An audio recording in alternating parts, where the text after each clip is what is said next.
concern is that to you and to me? My hour has not yet come." His mother said to the servants, "Do whatever he tells you." Now, standing there were 6 stone water jars for the Jewish rites of purification, each holding 20 or 30 gallons. Jesus said to them, "Fill the jars with water." And they filled them up to the brim. He said to them, "Now draw some out and take it to the chief steward." So they took it. When the steward tasted the water that had become wine and did not know where it had come from, though the servants who had drawn the water knew, the steward called the bridegroom and said to him, "Everyone serves the good wine first, and then the inferior wine after the guests have become drunk. But you have kept the good wine until now." Jesus did this, the first of his signs, in Cana of Galilee, and revealed his glory, and his disciples believed in him. This is the word of the Lord. Thanks be to God. Let us pray. Gracious God, once again we stand before your word, seeking a word for our life.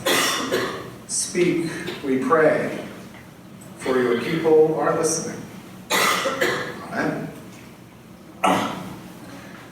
So last week I freaked out a whole bunch of people by mentioning the word Hobbit in a sermon. And people are like, "Oh no, he's going to be one of those pastors that talks about fantasy literature from the pulpit. Maybe I should skip the next month." I promise I'm not going to spend a whole month talking about hobbits, but they are going to take the tiniest little bit at the beginning of the next couple sermons. This idea of a theology of hobbits, which is my working title for this month, is an idea that our faith isn't lived out in generalities, but in the places where we find ourselves. That we aren't called to solve every problem in the world, but we are called to take care of our own little corner of it. Just like the hobbits care for their own little corner of the world in Tolkien's work, we too are to seek to build a land that is green and filled with good things. So we're using that concept, that way in, to talk about generosity this month.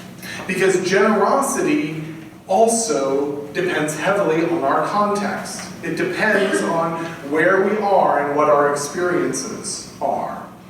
And so that's the extent of the Hobbit language for the rest of the sermon. I want to set the stage for the next 3 weeks by asking a question. How many of you have read or are familiar with the book, The 5 Love Languages? Is this something a good number of folks? The basic premise of the book, The 5 Love Languages, is that different people express love in different ways.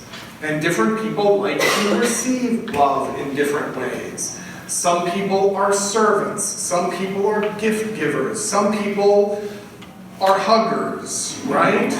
And we each have our own ways of expressing love in our own language. And the premise behind the book is that healthy relationships, especially those in a marriage, are best when we understand and appreciate the love language of our partner, right? When we understand that the other person might express their affection in a way that is a little different from ours, but that's okay. That is probably a terrible summary of a very meaningful book to a lot of people, but I hope it sets the stage for what we're talking about here.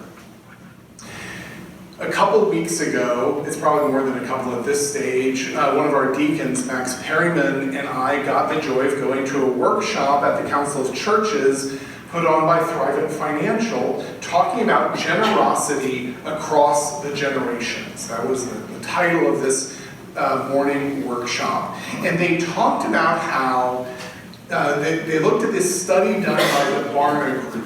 Barna, if you're not familiar, is a research firm that focuses on the church. They do cross-denominational research here in America. And they did two big studies, one in 2016 and one in 2019, of several thousand people who self-identify that their Christian faith is very important or extremely important in their life. So that's who they're talking to in this. And they wanted to understand how people's faith impacted their perceptions of and pouring out of generosity. And specifically, they wanted to know, how do different generations of people view generosity? It's hard to say that, generations and generosity, so we'll try to avoid that. Not surprisingly, they found that different people, much like our love languages, express and receive generosity differently. That's probably not a big surprise. But what was a big surprise is that those expressions are very closely linked to our generation. How old we are and the stage in life we are has an impact on how we express and receive generosity. Now, of course, I love it when the technology works. Excellent. That's my one joke on that. Everyone agrees that generosity is extremely important or very important. Across everyone they surveyed, 88% of people say generosity is either very or extremely important to my living as a Christian. Okay? But how extremely important is it? And I was really amazed as they shared this information. Gen Z, which is our new preferred term for our folks who have been born in the last 15 years or so, 43% of Gen Z folks say that generosity is extremely important to their Christian faith. Okay? I should say, across the board, basically no one said, less than 0.5% in any generation said that generosity isn't important. So we're talking about extremely, very, or somewhat. So we're just looking at this top chunk. Millennials, those folks that are somewhere between kind of 20 and 35, 36 years old, are the highest group. They say that generosity is extremely important, 56% of the time. If you say extremely and very, it's 97% of the time. Millennials see generosity as the most important factor in their faith. Gen X, 48%. Boomers, 26%. And then I like this, I hope you like this term too, elders, 72 plus, 19%. Now, please don't hear this as a critique of elders, because very important is much higher in this category, right? You know, they're all within a margin of error, but what is really striking is the younger the person in general, the more likely they are to say that generosity is a key factor in how they live out their faith. Okay? But what isn't a link is that lots of people can't remember the last time that they received an act of generosity. I'm going to say click because the tech stopped working, of course. 1 in 5 people they surveyed can't remember the last time that someone was generous to them. Is that shocking to you? Because it's shocking to me. That means, I haven't counted today, but if we have our normal attendance figure today, that about 30 people in this room would have a hard time coming up with a time that someone was generous to them. So does that mean people aren't generous? Because if we all say generosity is important, but a lot of us feel like they're not experiencing generosity, maybe our expressions of generosity and our experience of it aren't lining up. And so one of my key ideas here is to talk about differences in language.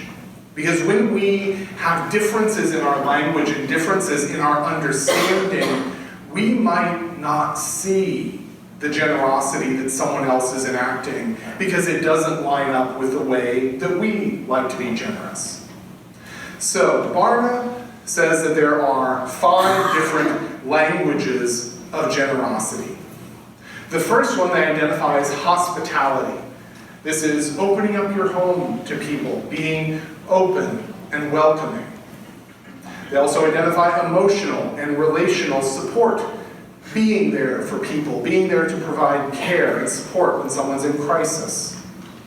Service and volunteering, giving of yourself not for some financial gain, but because you believe in it.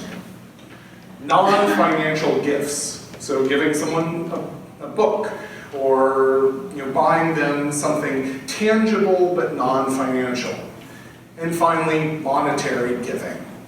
So we have these 5 languages for generosity. And in a perfect world, we'd spend a Sunday on each one of them. But we have 3 Sundays in the series, so we're going to do a little lumping together in ways that I hope are helpful. Today we're going to talk about hospitality and caring. In general, and I link these together because they have a lot of commonalities in the research. In general, the younger you are, the more likely you are to say that showing hospitality and showing caring, emotional support are your primary ways of showing generosity to other people, right? That for someone certainly in Gen Z or millennial to say, opening my home and providing a meal is one of the key ways that I might show generosity.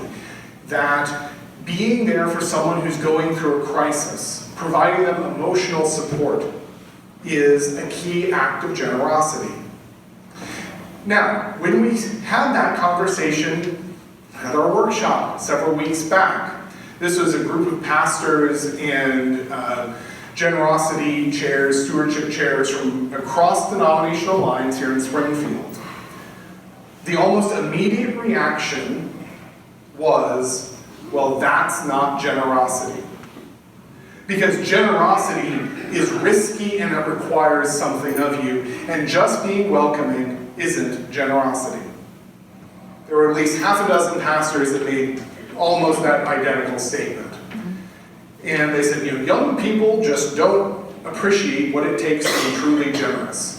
And as the second or third to youngest person in the room, I'm going, I feel attacked. And we had a really interesting conversation.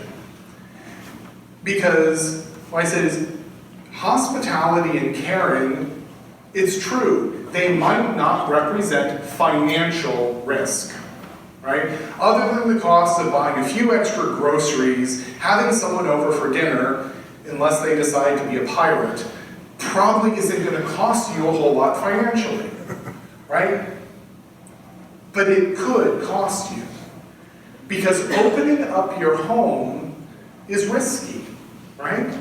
Opening up your home means you are letting someone into a vulnerable place. Just like opening up your soul, your spirit, in the midst of crisis. To sit down with someone and to share a meal. This is the month when we should have communion every Sunday, right? Because it's such a good image for this. When we come to the table and break bread together, not only are we communing with Christ, but we're communing with one another. And that's why things like meals are so important to the church, because we build relationship. But relationship always requires risk. To open yourself up to another person means you might get hurt. Right? If I let you into my house, well, I might get to like you. And then what happens if you say something that damages that? That's risky. Generosity is fundamentally about relationships. When we are in relationships with people, when we're in relationships with the work of an organization, that's when we feel the desire to be generous. Whether that is generous with our time, whether that's generous with our finances, you aren't generous if you don't feel there's a connection. And hospitality and emotional relational support are all about connection. It's about giving time and being open. About saying, you may be different from me, or you may be very similar to me, but I'm not going to know until we sit down, have a cup of coffee, share lunch, share dinner, and all of a sudden I've let you into this place that is vulnerable.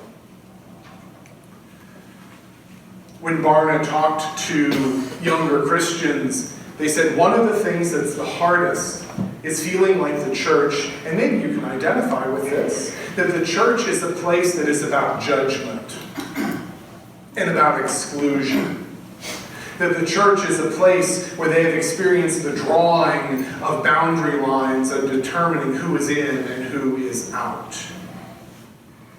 And that the way they want to see the church be generous is about being an open and welcoming place where people are not judged. So my question for you this week is, how generous are you? Not a judgmental question, but a deep, relational one. How often do you open up your soul to someone else? To let them pass that barrier into your home, into your heart? Because if we are to be a group of people that makes a difference, that, as our mission statement says, welcomes all people to share in the joy of Christ, then it's going to take some risk.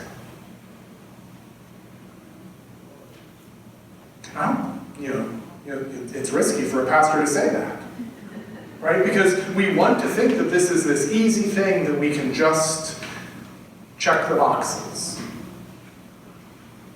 Well, this month, we're going to push a little bit.